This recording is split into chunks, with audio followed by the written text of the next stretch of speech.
Bismillahirrahmanirrahim. Assalamualaikum warahmatullahi wabarakatuh. Alhamdulillahirrabbilalamin. Wassalatu wassalamu ala asrafil anbiya wal mursalin wa ala alihi washabihi rasulillahi ajma'in. Asyhadu an la ilaha illallah wahdahu la syarikalah wa asyhadu anna Muhammadan abduhu wa rasuluh. La nabiyya ba'da, amma ba'd. Mahasiswa, mahasiswi pada mata kuliah komputer dan masyarakat, mari di sini Bapak sampaikan, mari kita selalu sampaikan kepada Allah Subhanahu wa taala rasa syukur yang sedalam-dalamnya karena kita masih bisa mengemban ilmu, menghirup nafas di dunia ini, sehingga kata syukur adalah suatu hal yang sangat pantas sekali kita ucapkan selalu di setiap harinya. Salawat dan salam mari kita sampaikan kepada Nabi besar Muhammad sallallahu alaihi wasallam. Assalamualaikum ya Rasulullah, assalamualaikum ya Habibullah. Allahumma salli ala Muhammad wa ala ali Muhammad.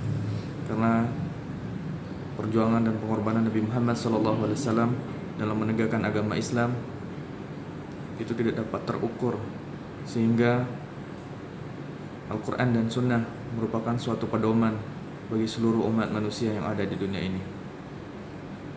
Baik, Anda semua, hari ini pada modul ini Bapak akan sampaikan di pertemuan kelima ini adalah dengan tema peranan komputer untuk bidang industri dan pemerintahan, yang mana setiap bagian-bagian yang ada di dunia ini itu tidak terlepas dari peranan komputer dan teknologi, baik itu untuk bidang industri maupun di bidang pemerintahan. Tapi sebelum Anda melanjutkan menonton dan mendengarkan video ini, mari Bapak sampaikan sekali lagi untuk selalu like, subscribe, dan tonton video Bapak sampai habis, sehingga informasi-informasi yang disampaikan pada perkuliahan hari ini dapat tersampaikan dengan baik secara hikmat. Baik, yang pertama adalah aspek produksi. Di dalam industri-industri besar yang menghasilkan jumlah produk dalam skala besar, tidak mungkin jika proses produksinya dilakukan secara manual. Nah, di sini adalah merupakan suatu peranan teknologi itu dalam melakukan produksi. Kekuatan, kecepatan, dan ketepatan manusia sangat terbatas, berbeda dengan mesin yang memang sudah dibuat sedemikian rupa untuk dapat melakukan pekerjaan dengan cepat dan tepat. Mesin-mesin yang beroperasi tidak lepas dari kontrol sistem komputerisasi. Tapi yang mesti harus diingat adalah tetap harus ada kontrol manusia yang ada pada sistem produksi ini.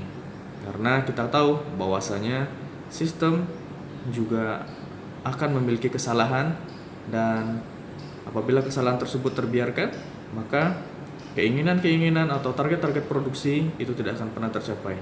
Oleh sebab itu, peranan manusia pada aspek produksi juga sangat dibutuhkan. Selanjutnya adalah aspek pengemasan. Pengemasan ini sebenarnya masuk dalam proses produksi. Jadi dari proses pengolahan bahan mentah hingga menjadi barang jadi, kemudian dikemas, semua dilakukan oleh mesin secara otomatis. Yang dimaksud pengemasan di sini adalah melakukan pembuatan desain atau suatu produk. Setelah atau suatu produk dinyatakan lolos untuk dapat diproduksi, maka tahap selanjutnya adalah pelabelan atau pengemasan produk. Bagaimana produk tersebut akan dikemas dan bagaimana desain kemasannya agar masyarakat dapat selalu mengenal produknya dan lebih tertarik pada produknya. Nah, ini adalah menjadi kunci suksesnya pemasaran nantinya, yang dimulai dari teknik pengemasan. Pengemasan juga mempengaruhi nilai suatu jual produk. Dalam membuat desain suatu kemasan juga memerlukan bantuan komputer agar lebih mudah dan cepat dalam pekerjaannya. Penggunaan komputer di sini itu adalah untuk membuat suatu desain. Yang dibutuhkan terutama adalah bagian-bagian mana saja yang menjadi poin-poin penting untuk suksesnya marketing atau pemasaran nantinya. Baik, kita masuk ke dalam aspek promosi dan distribusi. Pemasaran ini adalah menjadi bagian terpenting dalam pemasaran suatu produk. Apapun cara promosi yang paling unik dan penuh ide serta inspirasi mampu menarik masyarakat menggunakan produk yang ditawarkan. Promosi ini bisa dilakukan dengan banyak cara, bisa melalui media elektronik seperti melalui iklan di televisi maupun radio, melalui situs website maupun blog, melalui YouTube dan lain sebagainya.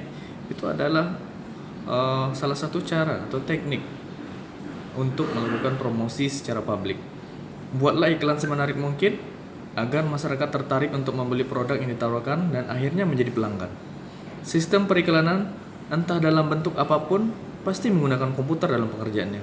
Suatu industri memang harus pintar memilih cara promosi yang seperti apa yang harus digunakan agar menjadi suatu produk yang dapat dikenal oleh masyarakat, namun tetap mempertimbangkan efisiensi penggunaan biaya agar tidak terlalu membengkak. Selanjutnya, kita masuk ke dalam aspek administrasi.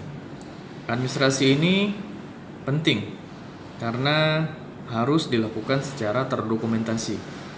Apapun aspek administrasinya pasti butuh dengan teknologi atau komputer. Yang mana komputer di sini adalah membawa beberapa manfaat bagi industri secara umum, yaitu adalah yang pertama, meningkatkan efisiensi waktu dan produktivitas, memudahkan komunikasi, menjaga kestabilan kualitas suatu produk, dan yang terakhir adalah menggunakan atau penggunaan sumber daya manusia secara lebih manusiawi.